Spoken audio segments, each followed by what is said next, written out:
Mahigit 60 estudyante sa Dagupan City formal nang nanumpa bilang 2025 Manlingkor Yak Kalangwaran. Tunghayan sa report.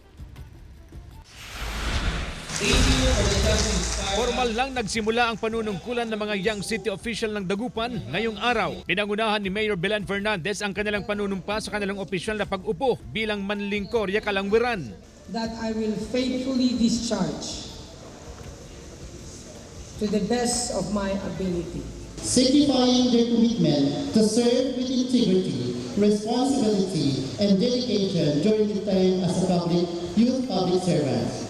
Mula sa iba't ibang paaralan sa Dagupan City ang mga young leader. Ang 14 anyos na si Mark ang uupong young city mayor. Pagtutuunan daw ng pansin ng grade 9 student ang mga programa para sa kalikasan tulad ng pagtatanim ng mga puno. Mga programs for cleanup drives, adding more public trash bins and making sure na mas malinis po yung ating kalikasan. Kahirapan naman at kalusugan ang prioridad ng isang young city councilor na isa ring grade 9 student. So, ang gusto ko i-focus talaga is to help them kasi most of them wala silang medical or literacy rate. Magkakaroon ng isang lingkong immersion ng mga young city officials sa mga opisyal ng lungsod. Aalalay sila sa iba't ibang gawain, programa at proyekto ng lokal na pamahalaan. Magtatagal ng isang taon ang kanilang termino bilang Manlingkor Yak Kalangwaran. Payo ng mga young city officials sa mga kapwa kabataan, mag-aral ng mabuti at maging mabuting tao sa komunidad. Kasama si Daryl Peralta, CJ Torida, One North Central Luzon.